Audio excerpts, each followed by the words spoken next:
আসসালামু আলাইকুম। এখন আপনারা দেখবেন সংবাদ শিরোনাম। ধর্মের নামে একটি দল নির্বাচনী বৈতরণী পার করতে চায় মন্তব্য সালাউদ্দিনের। বলেন, স্বাক্ষরিত জুলাই সনদের বাইরে চাপিয়ে দেয়া কোনো কিছু মানবে না জনগণ। দেশে একটি দল যারা ধর্মের নামে ব্যবসা করে, রাজনীতির ব্যবসা করে এবং বিভিন্ন রকমের জান্নাতের টিকিট বিক্রি করে। অন্তর্বর্তী সরকার বিশেষ দলকে ক্ষমতায় বসাতে চায় অভিযোগ ডাক্তার তাহেরের। একই দিন নির্বাচন ও গণভোট হতে পারে না। প্রধান উপদেষ্টার ভাষণ একটি দলের প্রতি আনুগত্য প্রকাশ পেয়েছে এবং এর মাধ্যমেই জাতি যে একটি নিরপেক্ষ সুষ্ঠু নির্বাচন আশা করেছিল, জাতির সে আকাঙ্ক্ষা ব্যাহত হয়েছে। ভোটে অনিয়ম বন্ধে কমিশনের নতুন কৌশল, জেলা প্রশাসক পদে নিয়োগ রদবদল, এতে অনভিজ্ঞদের সংখ্যা বাড়বে বলছেন বিশ্লেষক। ইলেকশন কমিশন যদি এই কথা না বলে এটা বলতো যে আমরা সৎ এবং যোগ্য দক্ষ লোকগুলোকে এবং নিয়ে তাদের নিয়ন্ত্রণ করবো, তাদের দিয়ে আমরা ইলেকশন। সিলেট টেস্টে চতুর্থ দিনে জয় তুলে নিল বাংলাদেশ। আয়ারল্যান্ডকে হারালো ইংলিশ ও 47 রানে। Rocket out as they celebrate. The last wicket just kissed the bat on its way. মিরপুরে বাসে আগুন দেওয়ার সময় জনতার ধাওয়া, তুরাগে ডুবে যুবকের মৃত্যু। মানিকগঞ্জে শিক্ষা প্রতিষ্ঠানের গাড়িতে আগুন, চালক দগ্ধ। আসসালামু আলাইকুম। এখন দেখবেন সংবাদ বিস্তারিত। দেশে একটি দল ধর্মের নামে জান্নাতের টিকিট বিক্রি করে ভোটের বৈতরণী পার করতে চায়, এই মন্তব্য করেছেন বিএনপির স্থায়ী কমিটির সদস্য সালাউদ্দিন আহমদ। সকালে রাজধানীর শাহবাগে নারী ও শিশু ফোরামের মৌন মিছিল এবং সমাবেশে এই কথা বলেন তিনি। জানান, জুলাই জাতীয় সনদ যেভাবে সই হয়েছে বিএনপি তা অক্ষরে অক্ষরে প্রতিপালন প্রস্তুত। নারীর উপর ক্রমবর্ধমান সহিংসতা ও অমানবিকতা প্রতিরোধে মৌন মিছিল ও সমাবেশের আয়োজন নারী ও শিশু অধিকার ফোরামের। আয়োজনে বক্তারা বলেন, নারীকে হেনস্থা করে কোনো ধরনের অগ্রগতি সম্ভব নয়। সম্প্রতি রাজশাহী ও জাহাঙ্গীরনগর বিশ্ববিদ্যালয়ে ছাত্রী হয়রানির তীব্র বিরোধিতা ও প্রতিবাদ জানান। দেশে একটি দল যারা ধর্মের নামে ব্যবসা করে, রাজনীতির ব্যবসা করে এবং বিভিন্ন রকমের জান্নাতের টিকিট বিক্রি করে রাজনীতি করতে চায়, ভোটের বৈতরণী পার হতে চায়, তাদের হাতে আজকে নারীরা নির্যাতিত হচ্ছে। তারা চায় যেন এই দেশের নারীরা অন্দরমহলে বন্দী থাকে, যেন বাংলাদেশের অর্ধেক জনসমষ্টি অন্ধকারে থাকে এবং নারীর অগ্রগতি প্রগতি না হয়। জুলাই জাতীয় সনদ যেভাবে রচিত হয়েছে, প্রণীত হয়েছে, স্বাক্ষরিত হয়েছে, সেই জাতীয় সনদ আমরা অক্ষরে অক্ষরে প্রতিপালন করার জন্য অঙ্গীকারাবদ্ধ। এর বাইরে প্রধান উপদেষ্টার জাতির উদ্দেশ্যে দেওয়া ভাষণ একটি দলের পক্ষে অনুগত থাকার বহিঃপ্রকাশ মাত্র, এমন মন্তব্য করেছেন জামায়াতের নায়েবে আমির ডাক্তার আব্দুল্লাহ মোহাম্মদ তাহের। সরকার যেনতেন নির্বাচন দিয়ে একটি দলকে ক্ষমতায় আনতে কাজ করছে বলেও মন্তব্য করেন তিনি। 8 দলের যৌথ সংবাদ সম্মেলনে জানানো হয় 5 দফা দাবিতে তাদের কর্মসূচি অব্যাহত থাকবে। প্রধান উপদেষ্টার জাতির উদ্দেশ্যে ভাষণের পর করণীয় ঠিক করতে বৃহস্পতিবার রাতে বৈঠকে বসে 5 দফা দাবিতে আন্দোলনরত জামাতের নেতৃত্বাধীন 8 দল। শুক্রবার সংবাদ সম্মেলন করেন তারা।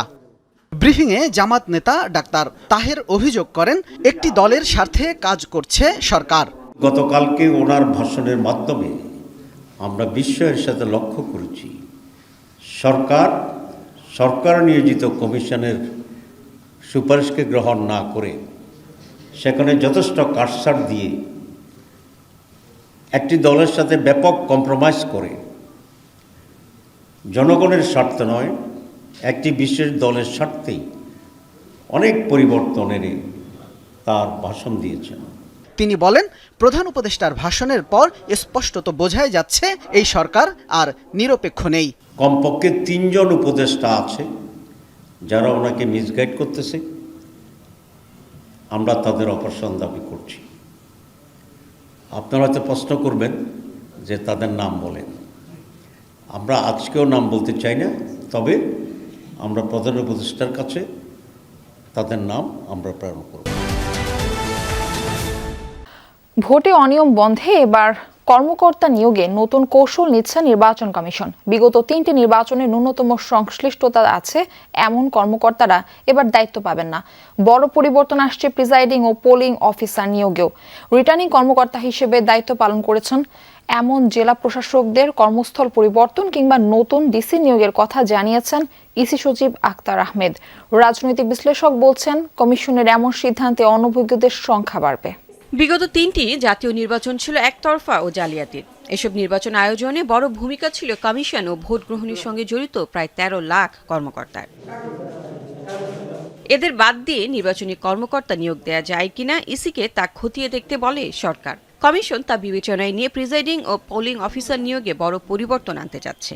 নির্বাচন সামনে রেখে 29 জেলায় নতুন ডিসি নিয়োগের মাধ্যমে বড় ধরনের রদবদল শুরু করেছে সরকার। রিটার্নিং কর্মকর্তার দায়িত্ব পালন করবেন এই ডিসিরা। ইসি সচিব জানালেন, বিগত 3 নির্বাচনে ন্যূনতম সংশ্লিষ্টতা ছিল এমন কর্মকর্তারা বাদ পড়বেন, তবে সেটি নির্ধারিত হবে সুনির্দিষ্ট প্রক্রিয়ায়। মনের ভিতরে ঢুকে তো বোঝা মুশকিল যে আপনি কতটুকু ইনভলভ ছিলেন। পারিপার্শ্বিক পরিস্থিতি, পিয়ার রিভিউ, তার রাজনৈতিক পরিচয়, রাজনৈতিক সংশ্লিষ্টতা ইত্যাদি জিনিসগুলো বিবেচনা করে এটা করা হবে। অধিক্ষেত্রটা পরিবর্তন করে দেওয়া যেতে পারে বা করা যেতে পারে, বাদ দেওয়া যেতে পারে। তো আমরা যতটুকু মানে সামান্যতম গ্রহণযোগ্যতা যাদের আছে তাদেরকেই রাখার চিন্তা করা। কমিশন যদি এই কথা না বলে এটা বলতো যে আমরা সৎ এবং যোগ্য দক্ষ লোকগুলোকে নিব এবং নিয়ে তাদের নিয়ন্ত্রণ করব, তাদের দিয়ে আমরা ইলেকশনটা উঠাবো। হতে পারে সেক্ষেত্রে কেউ 18, কেউ 14, কেউই দায়িত্ব পালন করেছে, নাও বা করতে পারে। কিছু কর্মকর্তা আছে দল কেন রিয়েলি তারা দলের জন্য কাজ করে, সেগুলোকে বাদ দিতে পারত।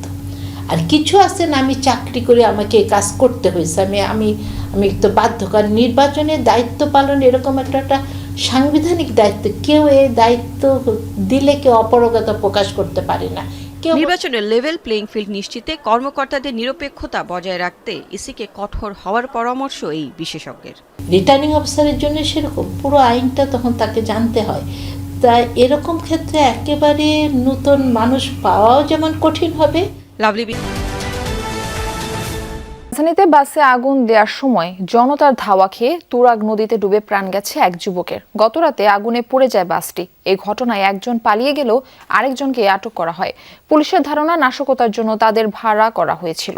বৃহস্পতিবার রাত 10টার দিকের ঘটনা। মিরপুরের বেড়িবাঁধ এলাকায় রাস্তার পাশে থাকা একটি ফাঁকা বাসে আগুন ধরিয়ে দেয় 3 যুবক। এই ঘটনা মোবাইলে ভিডিও ধারণও করছিল তারা। পরে তাদেরকে ধাওয়া করে আশপাশের লোকজন। একজনকে হাতে নাতে ধরা হলেও আরেকজন প্রাণ ভয়ে ঝাঁপ দেয় পাশের তুরাগ নদীতে। সাঁতার না জানায় পানিতে ডুবে যায় সে, আর তৃতীয় জন পালিয়ে যায়। যারা আগুন দিছে ওদের জন্যই একজন আর কি পাবলিকে যখন দৌড়ানো দিছে, দৌড়ানোর জন্য একজনে নদীতে ঝাঁপ দিছে, ওই সাঁতার জানতো না, তখন ওই নদীতে ডুবে মারা গেছে। আরেকজন হাতে নাতে ধরছি। লোকজনে হই হল্লা করতেছে, দাপদাপি আসছি আইসারাই, এর মাঝখানে দেখি যে ওদিক দিয়ে লোকজন অনেক জমা হয়ে গেছে।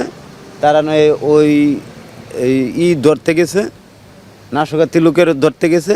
তখন আমরা আগুন নিভাবার চেষ্টা করছি, তারপরে ফায়ার সার্ভিস নিভা হয়েছে।